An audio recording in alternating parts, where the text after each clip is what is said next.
विश्वानि देव सवितर्दुरितानि भरासुर यद्भद्रं तन्नयासुर। ॐ शान्तिः शान्तिः शान्तिः। उपस्थित इस गुरुकुल के पवित्र आत्मा समादरणीय आचार्य उज्जैन जी, इस गुरुकुल के प्राण हमारे मान्यवर श्री ध्रुव जी, उपस्थित सभी विद्वंजन जिन्होंने अपने बहुत सुंदर विचार दिए, और हमारे प्रिय जिन्होंने बहुत ही सुंदर भजन दिए, उपस्थित संन्यासवरिंद्र और पूज्य मातृशक्ति, और मातृशक्ति में भी ध्रुव मातृशक्ति। आपको गर्मी लग रही होगी, कब भोजन मिलेगा? वो 93 वर्ष की माता जी वहां बैठी हैं, ध्रुव की माता जी। गुरुकुल में मात्र पढ़ने से जीवन नहीं बनता, गुरुकुल मात्र चलाने से और आ जाने से ही आपका जीवन बन जाएगा। ये सामने देख लो, 93 वर्ष की माता बैठी, ध्रुव जी को देख लो, जो अपना व्यापार भी करते हैं और गुरुकुल के प्रबंध करते हैं। एक एक विद्यार्थी पे 4-5 हजार रुपया मासिक व्यय होता है, लेकिन मात्र बहुत थोड़े से पैसे 1000 के लगभग लिए जाते हैं। गुरुकुल वो बताता है जिसके लिए भगवान ने हमें इस धरती पर भेजा है, हमें मानव बनाया। क्यों बनाया है? मानव संसार में सभी प्राणी हैं, सबसे श्रेष्ठ प्राणी मानव कहलाता है। और पूछा जाता है तो कहते हैं हमारे पास बुद्धि। बुद्धि के बिना किसी प्राणी का नाम लो, 1 लाख रुपए का चेक मैं दूंगा। जहां जहां आत्मा है वहां वहां बुद्धि है, जहां जहां बुद्धि है वहां वहां आत्मा है। मच्छर में भी बुद्धि है, यानी काटता। चूहे में बुद्धि है, बिल्ली को देख के भाग जाता है। बिल्ली में बुद्धि है, आपके रसोई में आकर पानी नहीं दूध पीती है। और घर के कुत्ते में भी बुद्धि है, अगर छोटा बालक भी उसके मुंह पे हाथ लगा दे तो नहीं काटता कि मैंने इस घर का अन्न खाया है। लेकिन बाहर का कोई व्यक्ति आ जाए, उसे भौंकता है, चिल्लाता है, सावधान करता है मालिक को कि इसे मैं नहीं जानता, सावधान हो जाओ। लेकिन घर के लोगों के सामने पूंछ हिलाता है, सिर हिलाता है, ऊपर भी चढ़ जाता है। याद रखो। लेकिन कुछ ऐसे भी प्राणी हैं, 2 टांग वाले, जो हमारे ही देश का खाते हैं और हमारे सामने भौंकते हैं और उधर पूंछ हिलाते हैं। यहाँ नहीं रहते, बहुत दूर पहाड़ों में रहते। समझ गए आप? ध्यान दो। मैं एक कॉलेज का विद्यार्थी रहा, सिविल इंजीनियर, और जिस समय सिविल इंजीनियरिंग करके मैं निकला, blue blazer, tie, grey pant, जो आप सोचते होंगे कि कब पहनने को मिलेगी, जरा विचार करना। जब मैं पहन के नीचे उतरा तो एक व्यक्ति कहता है, कौन से कॉन्वेंट स्कूल में पढ़ते हो? ओहो, मैंने कहा मैं कॉलेज से पास हूँ, मुझे कॉन्वेंट का बता रहा है, क्योंकि शरीर ही ऐसा था। ना ये रंग था, ना रूप था, ना शक्ति थी, ना भावना थी। ध्यान रखना। मैंने कहा नहीं, कॉन्वेंट स्कूल में नहीं पढ़ता हूँ, मैं कॉलेज से निकला हूँ, और कॉन्वेंट का तो नाम लेना भी गंदा है। कॉन्वेंट किसे कहते हैं मालूम है? वो जो नन्स अपना जीवन दे देती हैं ईसाइयों के यहाँ जाकर, और वहाँ के पादरी जो व्यभिचार करते हैं और व्यभिचार की संतान जहाँ पढ़ाई जाती है उसका नाम है कॉन्वेंट।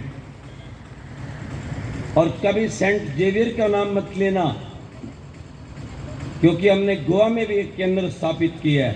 सब जगह ऐसे क्रॉस लगा था, उस क्रॉस को मैंने ऐसे किया और ओम लिखकर और घरों पे लगवा दिया। 3 लाख लोगों को काटा उस व्यक्ति ने। और बहुत ही सुंदर अभी बात सुन रहे थे मैकाले की। ये गुरुकुल की शक्ति थी कि जब देश के अंदर हजारों गुरुकुल थे, तब 1 रुपये के बराबर 1 पाउंड होता था। आज 80-90 रुपए के बराबर 1 पाउंड है। ये गुरुकुल की क्या शक्ति है, क्या आर्थिक स्थिति है, आप इससे आंक लीजिए। आज रुपया कहां खड़ा है? गुरुकुल में पढ़ने वाले हर विद्यार्थी का यह धर्म होता था कि तुमने अपने जीवन के एक एक कण और एक एक क्षण को सदप्रयोग करना है, दुरुपयोग नहीं करना।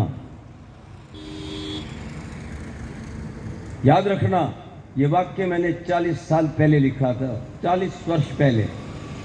एक अंडर सेक्रेटरी महाराष्ट्र के हेल्थ मिनिस्ट्री का बेटा था, तो वो रोज कहते थे कुछ बात बताओ, कुछ नया वाक्य बताओ। तो मैं कहता था, एक एक कण और एक एक क्षण की रक्षा करने वाले व्यक्ति को जहाँ परमात्मा हृदय से लगाता है, वहाँ वो समाज में भी ऊंचा पद पाता है। और ये व्यवहार केवल गुरुकुल वाला कर सकता है और कोई नहीं। जब उस व्यक्ति से मैंने सुना कि आप स्कूल में पढ़ते हो, तो मैंने कहा मुझे तो अपना ढांचा बदलना पड़ेगा। मैं ऐसा चेहरा, ऐसा शरीर नहीं चाहता।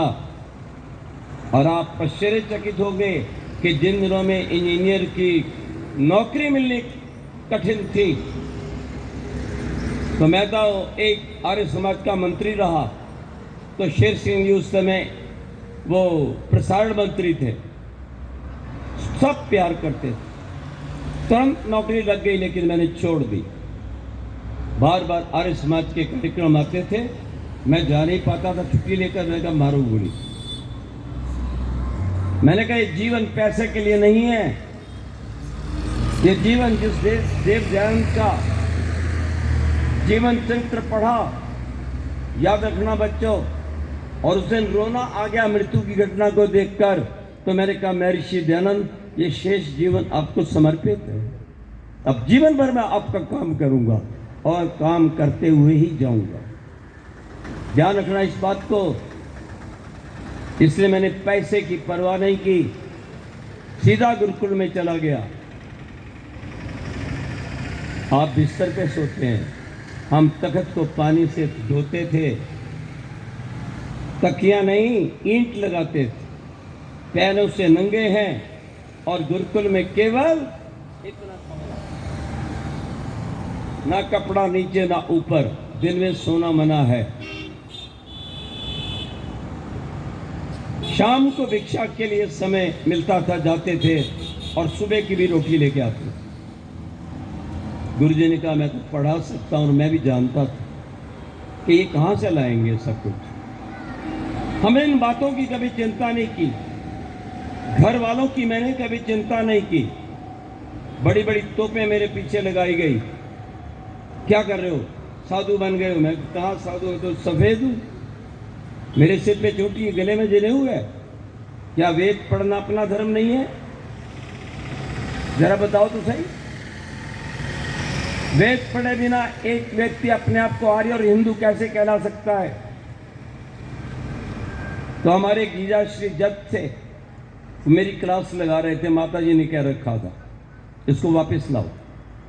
वो पूछने लगे, मैंने कहा गुरुकुल में पढ़ता हूं, मेरा जीवन बदल गया, मेरा स्वास्थ्य सुधर गया, मुझे परमात्मा याद आया, मुझे ये पता लगा कि मैं मानव क्यों हूं।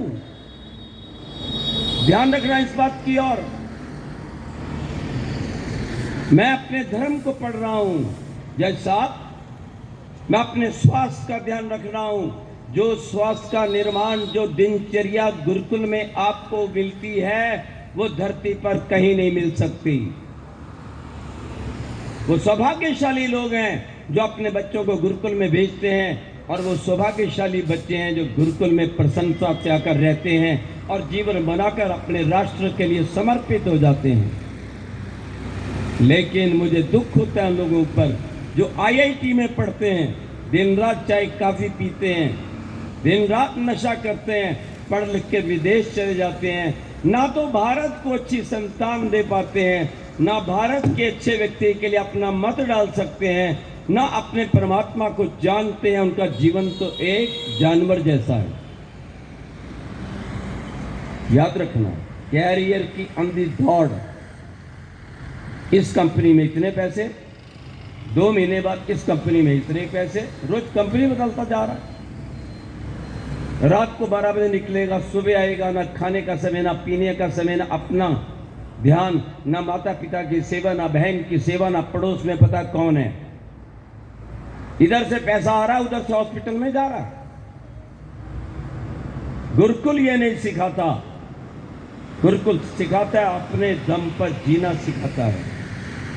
याद रखना, मेरे पास से मारुति निकलती तो मैं हिल जाता था। ध्रुव जी जरा सुनेंगे ध्यान से। मारुति निकलती तो मैं हिल जाता था, लेकिन मैं गुरुकुल से पढ़ के निकला, बंबई में मेरी गाड़ी जा रही थी, आगे एक मारुति खड़ी थी। मैंने कहा नीचे उतरो, गाड़ी वाला नहीं है, पकड़ो इधर से गाड़ी को, इधर से मैं पकड़ता हूँ। उठा के गाड़ी को रास्ते से पार कर दिया। ये गुरुकुल का कमाल था जो कि कॉलेज और स्कूल में नहीं मिल सकता।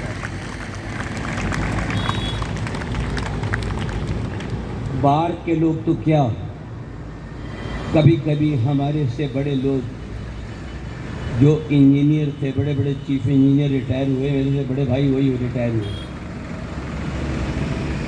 वो क्या कहते थे, किस चक्कर में पड़े हो, रोज सुबह उठते हो, ये सब व्यायाम करते हो, ये सब भाग्य का खेल है, अब तुम कोई राम मूर्ति पहलवान नहीं बनने वाले। मैंने कहा शांत रहो। घोर सर्दी के अंदर भी मेरा रोशनदान खुला रहता था, अगर कभी बंद हो गया तो उसको पता उसकी शामत आ गई। मैं पूछता था किसने बंद किया, मैंने अपना नियम नहीं छोड़ा।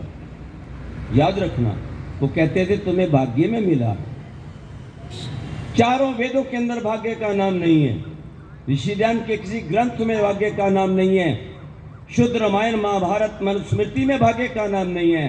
पुरुषार्थ का नाम है कि तुम अपने जीवन को बदल सकते हो, तुम बुद्धिवान बन सकते हो, बलवान बन सकते हो, बुद्धिवान, बलवान, धनवान आदि बनकर देश के लिए त्याग कर देश की शान बन सकते हो। ये सिखाता है गुरुकुल, त्याग की भावना। हम 1 वर्ष तक मैं नंगे पैर घूमा, 1 वर्ष तक बिल्कुल नमक नहीं खाया, 1 वर्ष तक रात को रोटी नहीं खाई। माताएं गांव की रोती थी हमें देखकर। जब मैं ज्वादार पहुंचा तो एक माता जी थी पंजाब की, मुझे नाम याद नहीं, मैं तेरे लिए कुर्ता लेके आई हूँ, और मुझे लगता था मैं फंस गया कुर्ता में। मैं तो एक चादर ऊपर एक नीचे, और मैंने कोपीन के लिए लंगोटी के लिए कभी बाजार से कपड़ा नहीं खरीदा। गुरुकुल सच्चा ईश्वर सिखाता है, पाखंड, कबर पूजा, पेड़ पूजा, पत्थर पूजा, लकड़ लोहा पूजा नहीं सिखाता। मैंने सब गुरुकुल के विद्यार्थियों को कह दिया, लंगोटी का कपड़ा बिल्कुल बाजार से मत लाना, मैं दूंगा। आसन का कपड़ा बाजार से मत लाना, मैं दूंगा। वो जितने होती थी ना वो कब्रें, वो जो कपड़ा चढ़ा के जाते थे, वो सारा कपड़ा उतार के लाता था। मैंने कहा बस रखना, इसको नाभि से नीचे नीचे ऊपर मत डालना। आज तक कभी लंगोट का कपड़ा मैंने बाजार से नहीं खरीदा। इनकी बढ़िया बढ़िया चादरें, और बहुत ही बढ़िया मिल जाए तो अभी देखकर उतार लेता था और किसी गरीब को दे देता था। अरे मैंने कहा मर चुका है, कीड़े खा चुके हैं, शायद हड्डियां भी बची नहीं होंगी, तुम्हें शर्म आनी चाहिए, इस पे चादर उड़ा रहे हो। दादू दुनिया बावरी, कब्रें पूजे ऊत, जिनको कीड़ों ने खा लिया उनसे मांगे पूत। मुझे फर्स्ट कर देना, मुझे सेकंड कर देना, मेरा बेटा कर देना, मेरा पोता कर देना। भैया ध्यान रखना, मैंने कभी जीवन में कोई शक्ति का काम नहीं किया था। मैं के आपको बात बताता हूं, आपके काम की है। आज प्रचार होता है इम्यूनिटी, इम्यूनिटी को बढ़ाओ, कोरोना चला जाएगा, इम्यूनिटी को बढ़ाओ, इम्यूनिटी को बढ़ाओ, ये फलानी गोली फलाना कैप्सूल खाओ। धंधा चला रखा है। मुझे तीनों इंजेक्शन नहीं लगे हुए। अगर इम्यूनिटी का कोई खजाना है तो वह गुरुकुल के ब्रह्मचारी और ब्रह्मचर्य के पास है, जिसके पास कोई रोग नहीं फटकता।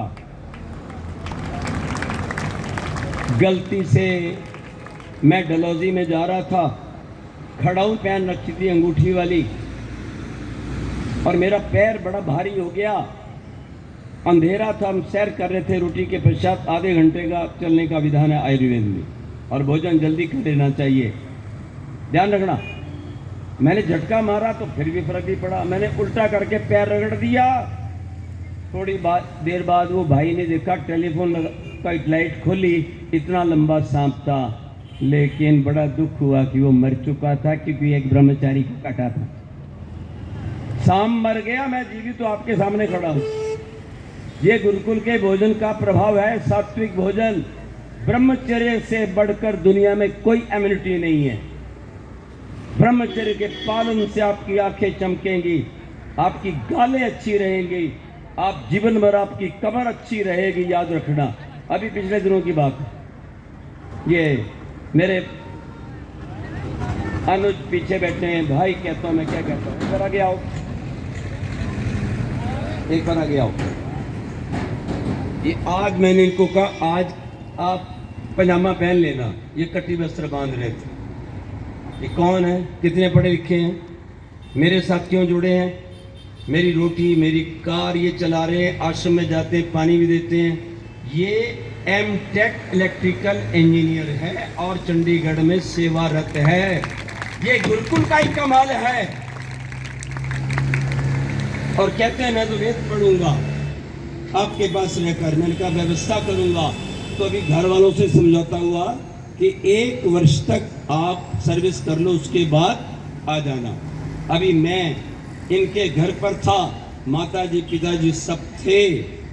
मैंने कहा जरूरत पड़ेगी तो हम गुरुकुल की कन्या लाकर विवाह करेंगे, एरा गैरा नथु खैरा से नहीं करेंगे, जो रोज होटल में और रोज टोटल में ले जाए, रोज आपको उल्टी सीधी चीजें खिलाए और जीवन को और बच्चों को बर्बाद करे। गुरुकुल ये सिखाता है स्वयं ठीक रहो और अच्छी संतान अपने राष्ट्र के लिए दो। ये एक लेक्चर चल रहा था, ये शायद मंडी हिमाचल की बात है। एक नौजवान आ गया, कुछ प्रश्न कर रहा था कि आपने संन्यास नहीं लिया। मैंने कहा भीष्मपितामह ने लिया था। लाल रंग लेने से कुछ नहीं होता। आज मेरा लाल रंग नहीं है, फिर मुझे कहते हैं स्वामी जी। मैंने कहा भाई मैं स्वामी जी नहीं हूँ, मैं ब्रह्मचारी हूँ, आचार्य हूँ, गलत मत बोलो। अरे मैंने लाल रंग नहीं लिया, फिर भी सारी दुनिया में सिक्का चलता है अपना। पाकिस्तान वाला भी वो कहते थे ना, आएंगे खत अरब से जिसमें ये लिखा होगा कि गुरुकुल का ब्रह्मचारी धूम मचा रहा है। पाकिस्तान वाला मेरा लेक्चर चलाता है और लोग मुझे मोदी जी के साथ जोड़ देते हैं। और शब्द जो बोलते हैं मैं कहना नहीं चाहता कि मोदी से भी बड़ा कौन आ गया जो इतना खतरनाक है। ये गुरुकुल का प्रभाव है। वो शक्ति आपको मिलती है, वो संस्कृति आपको मिलती है, वो वैदिक सभ्यता आपको मिलती है, वो लोगों को आकर्षित करने का कर्षण आपको मिलता है। याद रखो इस बात को। हमने करके दिखाया। तो एक जगह वो कार्यक्रम था नरवाना में, छाप दिया ब्रह्मचारी आएंगे, भाई ठीक है प्रवचन दे देंगे वेद पर। नहीं, मैंने इश्तिहार पढ़ा तो हैरान हो गया। ये जंजीर तोड़ेंगे, ये थाली फाड़ेंगे, ये कांच पीसेंगे, ये सरिया यहाँ रख के मोड़ेंगे। मैंने मरवाना मेरे को, किसी और को बुला लो, मैंने ये काम नहीं किया। कहते जी कोई और मिलता नहीं है, सारे समाज में आर्य समाज का अपमान हो जाएगा, आचार्य जी कुछ करो। तो मैंने प्रिंसिपल को कहा अपना कमरा खाली कर दे, एक चटाई बिछा दे, दूध रख दे, फल रख दे और जा। एक सरिया, एक उसकी पीतल की थाली, बलद, जंजीर रख दे गाय को बांधने वाली। और गुरु जी का उपदेश था। स्वामी ब्रह्मानंद जी महाराज, जिनके चरणों में बैठ के मैंने दर्शन सीखा, योग दर्शन पढ़ा, वेद के भी विद्वान थे, निरुक्त पढ़ा। और जब मैं पढ़ रहा था तो उस समय एक पत्र मुझे दिखाई दिया। वो पत्र किसका था? पंडित लाल बहादुर शास्त्री का पत्र था। वो लिखते हैं, गुरुजी आपकी अपार कृपा से आज मैं प्रधानमंत्री बन गया हूँ। वो भी गुरुकुल के पढ़े लिखे स्वामी ब्रह्मण जी के उस शिक्षा पाठ के कारण देश का प्रधानमंत्री बना। और शास्त्री था। बोलो आप क्या नहीं बन सकते पढ़ करके? मानसिक शक्ति चाहिए। मैं उनको अपना गुरु भाई मानता हूं, लेकिन दिल्ली में बैठे हुए दुष्टों ने जहर पिलाकर दूध के अंदर शास्त्री जी को मरवा दिया। ये पूरी घटना तो फिर समय मिलेगा तो मैं आपको सुनाऊंगा। वो व्यक्ति सैनिक मुझे मिला था कि मेरे सामने, मैंने कहा तुम मिलिट्री में हो, पुलिस में हो, मेरे पीछे इतना मेरा कर रहे हो पीछा? कल गया नहीं सर, मैं पंडित जी के साथ उसमें था सुरक्षा के लिए, और ये हुआ। अब समस्या थी थाली, और ये गत्ता टूटता ना हो, रस्सी टूटती ना हो, कांटा चुभ जाए तो जान निकल जाए, वो कांच पीसेगा। गुरुजी का मंत्र याद किया, बले विश्व बलम हस्ति। अगर आपका मन अच्छा है, ब्रह्मचर्य का पालन है, अगर आप अपने सफेद खून को 100 गुना अधिक लाल खून से कीमती समझते हैं, अच्छे चित्त रखते हैं घर पर, ब्रह्मचारियों के क्रांति वीरों के यदि आप ग्रंथ पढ़ते हैं तो आपकी रक्षा होती है। यदि आप सोचते हैं कि आंख भगवान ने दी है, यह सिखाया जाता है गुरुकुल में, ये आंखें किसकी हैं? तुम्हारी माँ ने नहीं बनाई, तुम्हारे कान तुम्हारी माता ने नहीं बनाया, तुम्हारा दिमाग तुम्हारी माता ने नहीं बनाया। अगर आप ये सोच लो कि हाथ पैर सब ईश्वर की संपत्ति है, इसको गंदे स्थान पर नहीं लगाना। ये गुरुकुल की परंपरा है। इसलिए आज तक कोई रिपोर्ट नहीं मिली होगी कि गुरुकुल के ब्रह्मचारी ने कहीं रेप कर दिया, कहीं डाका डाल दिया, कहीं शराब के चक्कर में फंस गया और ये हो गया। कभी सुना है? ये सब वही है, उधर जो जाते हैं गुरुकुल से दूर। खैर, मैंने उस योग दर्शन के सूत्र को मैंने कहा देखता हूँ। गुरुजी कितना ठीक कहते थे, बलेश्वस्ति बलादिनी च ओम भूर्भुवस्सुवः बलेश्वस्ति बलादिनी। बैठकर ध्यान किया कि मुझ में हाथी की शक्ति आ रही है, जो गुरुजी ने सिखाया था। आज सारे भारत में उनके संस्कृत के दर्शन के ग्रंथ पढ़ाए जाते हैं, स्वामी ब्रह्मानंद जी के। ध्यान रखना। मैं उठा 2 बार के लिए, क्या देखा? सरिया मुड़ने लग गया। एक झटका मारा तो दर्द हुई जंजीर तोड़ने में, फिर लेट गया, फिर याद किया सूत्र को, भगवान से प्रार्थना की, ओम भूर्भुवः स्वः। याद रखना, यहाँ भूर्भुव इकट्ठे हैं, ये अलग नहीं बोलने चाहिए। ओम भूर्भुवः स्वः बलेश्वस्ति बलादिनी च। नहीं, मुझे वो शक्ति प्राप्त हो रही है। बच्चों, तीसरी बार उठा, या सरिया रख के मोड़ दिया, हाथ से थाली पकड़कर 2 टुकड़े कर दिए और कमर पे जंजीर बांधी, नीचे बांधी, एक प्राणायाम का झटका मारा और जंजीर के 2 टुकड़े हो गए। ये सब गुरुकुल का प्रकार है। यानी वो व्यक्ति जो मारुति कार से ही जाता था, वो ये काम कर रहा है। याद रखना। मैं मंडी की बात बता रहा था, एक नौजवान आ गया। मैंने कहा बेटे, मैं अभी उस योग्यता तक नहीं पहुंचा कि मैं संन्यास लूं, ये मैं जानता हूं, तुम नहीं जानते। मैंने कहा पर जरा हाथ मिलाओ। वो नौजवान, मैंने कहा मेरी आयु 75 साल की है, तेरी कितनी है? मुश्किल से 16, 17, 18, 20 की होगी। मैंने कहा चलो मेरा हाथ मोड़ दो। लगा रहा। मैंने एक झटका मारा, हाथ नीचे पड़ा, दर्द होने लग गई। ये गुरुकुल का कमाल है। जिस दिन मेरी बहनें, मेरे भाई गुरुकुल में पढ़ेंगे, ब्रह्मचर्य की रक्षा करेंगे, सच्चे ईश्वर को समझेंगे, मानसिक शक्ति को समझेंगे, उस दिन भारत की मानसिक शक्ति जागेगी और भारत पुनः विश्व का गुरु बनेगा। ये मैं साफ कहता हूं और दुनिया डरेगी। याद रखो, दुनिया कैसे डरेगी मैं आपको बताता हूँ। मैं गोवा में चला गया, प्रचार कर रहा था, बहुत लंबी कहानी वो नहीं सुनाता। वो दुष्ट जो था पुलिस वाला, वो भी ईसाई था, कंप्लेंट करने वाली औरत भी ईसाई थी। कहते आपके वारंट में आके चलो अंदर। खैर पुलिस स्टेशन में रहे, बहुत दुष्ट लोग थे, खाना नहीं खाने दिया हमारी गाड़ी का। सुबह जज के पास ले गए। मैंने कहा तुम्हारे ईसाई हमारे हिमाचल में प्रचार करने आते हैं कि नहीं? अगर मैं आ गया तो तुम्हें क्या कष्ट है?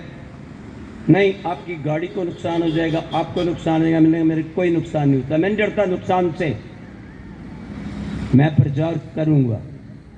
उसने देखा कि ये तो बड़ा ढीठ आदमी, सीधा कोर्ट में पेशी, जज खड़ा है, वो कहने का माफी मांगनी पड़ेगी नहीं तो जेल जाना पड़ेगा। अरे मैंने कहा जेल भेज दो, बड़ा आराम है। वो सोचेगा जेल में क्या आराम है? मैंने कहा रोटी तुम्हारी, कपड़े तुम्हारे, घर तुम्हारा, गाड़ी मेरी सुरक्षित, होटल का खर्चा बचा, बाहर के लोगों को भी मैं जानता नहीं, पहली बार आया हूं, तुम्हारे अंदर वालों को तैयार कर दूंगा। उन्होंने सोचा कि ये तैयार कर दूंगा, माफी मांगी थी उसने, जज ने माफी मांगी मेरे सामने। मैंने कहा दोबारा आऊं? बोले कभी नहीं। और पुलिस स्टेशन पे जब क्या तो वो पुलिस वाला साथ था, डीएसपी, वो बुला रहे। मैं कहा उसके इधर मेरे पास बुला के लाओ, एक सिगरेट पीता है, दुष्ट व्यक्ति है, मैं उसको बुला के लाओ। वो मेरे सामने आया।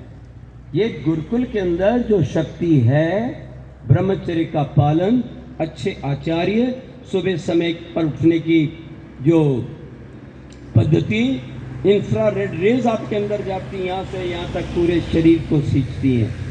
सायंकाल जब हम संध्या करते हैं तो सायंकाल की वो लाल स्वर्णिम हिरण्मय किरणें वो आपके अंदर जाकर के आपको निरोगता पैदा करती हैं। और दिल में अल्ट्रा वायलेट रेज, तो गुरुकुल में मलयुद्ध होता है, याद रखना। तो उन ब्रह्मचारियों के अंदर सूर्य की किरणें जाती हैं, उनकी किडनी जीवन में लगभग खराब नहीं होती। ये साइंस की बात, विज्ञान की बात जो बार बार वेद में आई, मैं पढ़ रहा हूं। वेद में लिखा है, एक जगह लिखा है सामवेद में, मेरे पास वो आए जिसके गले में सफेद मोती की माला हो। मैं चुप हो गया, क्या लिखूं ये, क्योंकि मैं रोज फेसबुक पे, ट्विटर पे और क्या नाम पेज पे, इंस्टाग्राम पे रोज डालता हूं। मैंने कहा क्या लिखूं? एक गरीब आदमी सफेद मोती की माला कहां से लाएगा? मैंने सोचा ओह, ये वही माला है जिसके विषय में गुरुजी ने बताया था कि संभाल के रखना। ये सफेद मोती की माला पहनने से भगवान मिलते हैं, और भगवान के सफेद मोती की माला के मनकों को तोड़कर जो गंदी नाली में बहाता है उसे भगवान पसंद नहीं करता। ये सफेद मोती और कोई नहीं है, ये ब्रह्मचर्य का पालन है। एक एक भूत की रक्षा करो, अमृत वक्त हो जाओ। ये सृष्टि भगवान का विद्यालय समझो, हमें इसे सुंदर करना है। ऊपर कोई स्वर्ग नरक नहीं है। अपने जीवन से, बल से, बुद्धि से, शक्ति से, और यहाँ उत्सव हो, कोई कार्यक्रम हो, जरूर आओ और पढ़ो। अंडर सेक्रेटरी की एक पत्री के घर गया भोजन करने, दिल्ली की बात है, कहने लगी जी मेरे बेटे को ले जाओ। बताओ, अंडर सेक्रेटरी अकेला ही बैठा, कहती जी ले जाओ। हम तंग आ गए। मैं काहे तंग आ गए? उसके पूर्व के ब्रह्मचर्य के संस्कार थे। वो बहन गलत कपड़ा पहनती थी, बोलते थे ये मत पहन। वो माँ को कहती थी ये कैसा जंपर है, दुपट्टा लेके चलो। और वो माँ मुझे कह रही है मेरे बेटे को ले जाओ, दान करो। मैंने कहा गुरुकुल में पढ़ाएंगे, विद्वान बनाएंगे, दुनिया इसका गीत गाएगी, ये स्वयं भी सुख पाएगा और आपका नाम भी अमर कर जाएगा। जो बेटा बेटी महान बनते हैं उनके कारण हमारी माताओं बहनों का नाम अमर हो जाता है, इसमें कोई शक नहीं है। याद रखना, हमारे देश के प्रधानमंत्री मोदी जी भी आज खिचड़ी खाते हैं, योगाभ्यास करते हैं, ब्रह्मचर्य का पालन करते हैं। सारी दुनिया आज उनकी सेवा करती है, आदर करती है। जो वो स्टैच्यू ऑफ यूनिटी बनाई है। एक बात आपको बता दूं, किसी को नहीं मालूम, मोदी जी ने बनाई ना, इंडिया हाउस बनाया भारत में, कल बताऊंगा, शाम को बताऊंगा कभी। ठीक उसके नीचे लिखा है, ये सारी की सारी क्रांतिकारी प्रेरणा और ये क्रांतिकारी नौजवान बलिदानी और ये नेता देव दयानंद की कृपा से मिले थे, जो कि गुरुकुल में पढ़े थे। ये है चमत्कार। सबका बहुत बहुत धन्यवाद। आपके पूर्व जितने वक्ता हुए उन्होंने बहुत अच्छे विचार दिए, उनका भी बहुत बहुत धन्यवाद। और इसी तरह से हमारे इस गुरुकुल की आत्मा, आपने इनका सब सहयोग करना है। अपने बच्चों को बलवान, महान, विद्वान बनाना चाहते हो, दीर्घजीवी बनाना चाहते हो, तो गुरुकुल में लाओ, रोगों से बचाओ और देश की शान बनाओ। ओम शांति शांति शांति।